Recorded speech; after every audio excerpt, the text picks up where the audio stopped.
Hey guys, so I wanted to make this video to talk about engagement as far as social media. So I know that social media can be a little intimidating, especially if you don't have a lot of experience with it.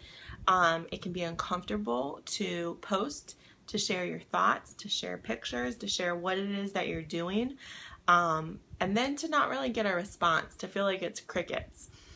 That's common. So first off, I want to say we've all experienced that. So don't let that discourage you. But how you can increase your engagement is, I know in our first video we talked about making our posts public. That helps more people to be reached, which means that more people are seeing your content. How we can also increase engagement is by being aware of when we post.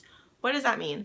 That means that if you post at 3 a.m., not as many people are going to see your post as if you post at maybe 8 a.m., 9 a.m., around lunchtime, 6 p.m. You know, there are proven times that are quality post times because that is peak for our audience.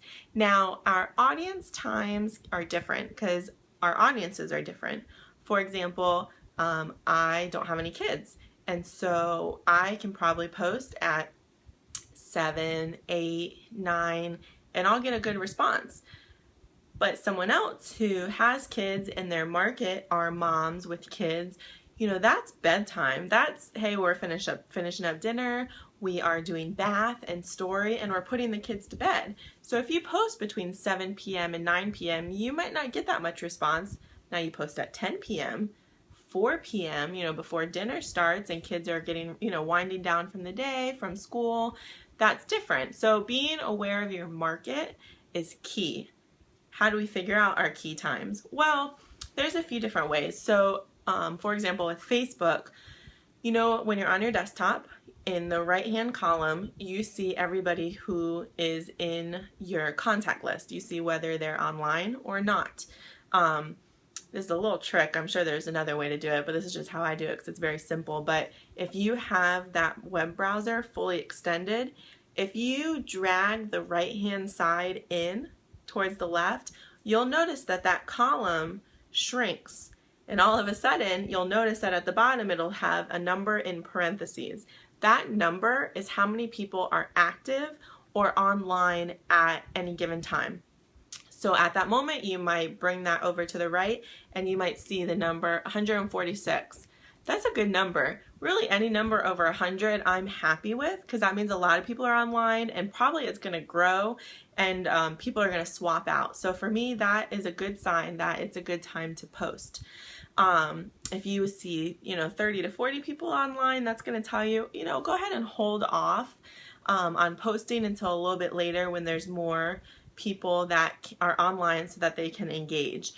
Now, Facebook changes, just like the internet, technology is constantly changing. So initially when Facebook launched, if you posted, what we saw in our news feed was ordered chronologically. So if you post at 3 a.m., you might think, oh, well, you know, when people wake up around 6 or 7 a.m., they'll see it then. No, that's not how it works anymore. When you post, it's based on something called Affinity, which has to do with how Facebook rates your posts, which has to do with how many people are engaged. So if you have a lot of activity happening with a post, Facebook is like, oh, this is good, let me go ahead and push it out to some more people. So this is why when someone gets engaged, there's wedding pictures posted, a baby announcement, right? It's like, whoa, those are going through the roof. Hundreds of people are liking them. You might never have had a post that had over 10 likes and all of a sudden you get engaged and it's like, whoa, 200 people like that post. How come none of my other stuff has that? That's because when someone likes a post, Facebook is like, okay, this is a good post. When someone comments on a post, it tells Facebook like, oh, okay, people want to see this.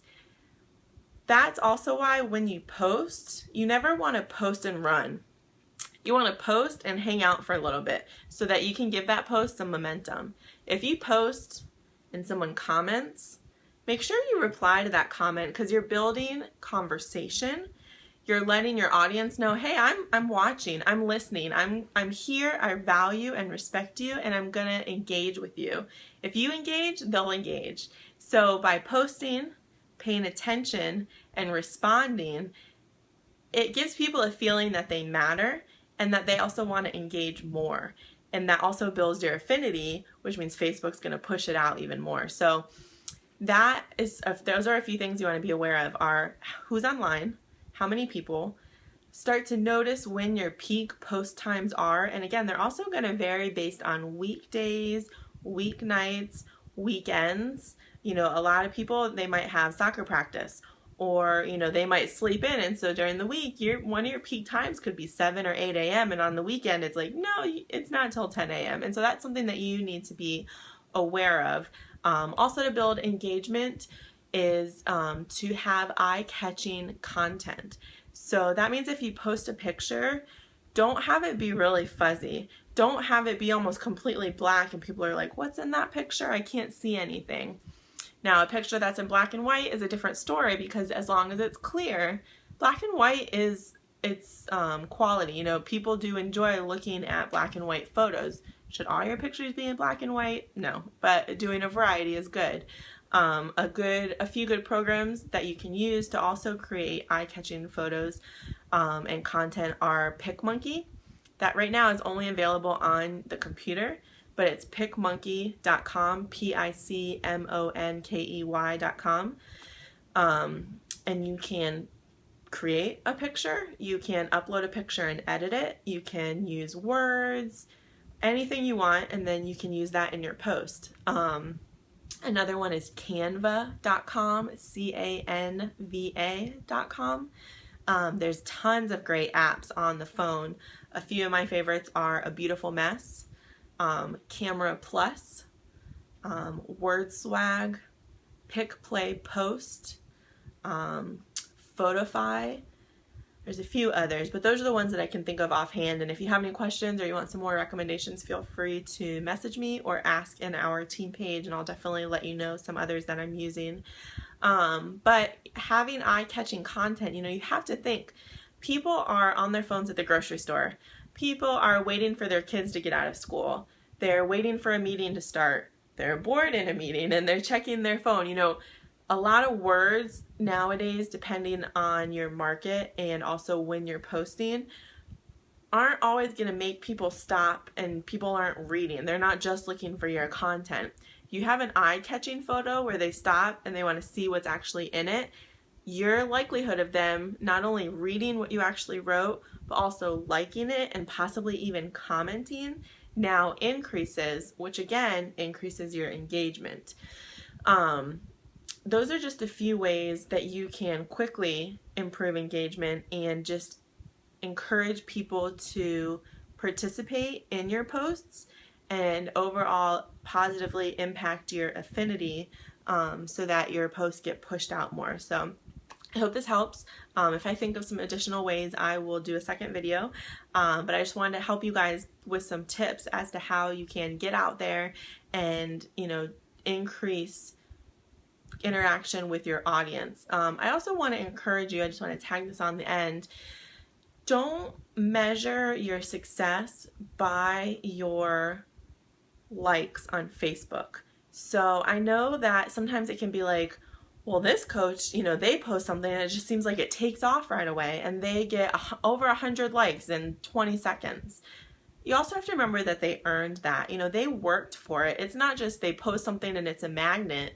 You know, they have earned the rapport and the reputation from their audience that they're going to post quality, they're going to post value, and they're going to add to your world. You guys, I've seen tons of your posts and they're awesome, but a lot of us are still new. And so as you're figuring it out, understand that just because you're not getting 100 likes, don't use that as your benchmark for success.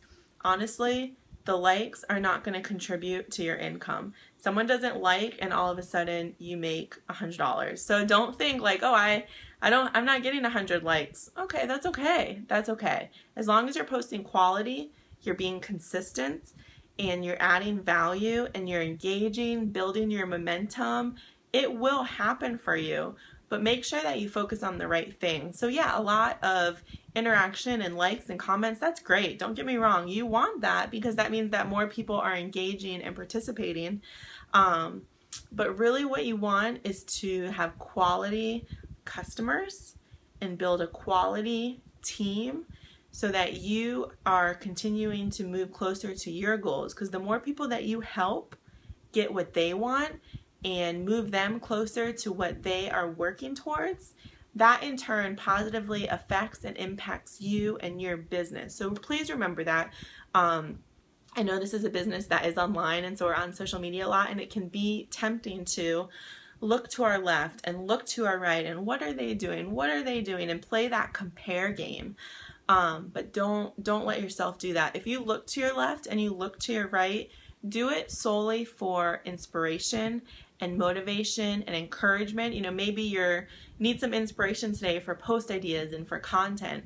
Just go ahead and look around, be inspired. Pinterest is great for that too. But when you're looking at other coaches on our team, on other teams, make sure that you have the right intentions, because we are all part of the same mission and we are all working to build our businesses. So do not let yourself compare. You can create healthy competition, but make sure that you are investing in yourself and focusing on the right things positively in order to move your business forward. So I hope this helps. If you have any questions, please comment, post, let me know, and I will talk to you guys soon. Okay, thanks.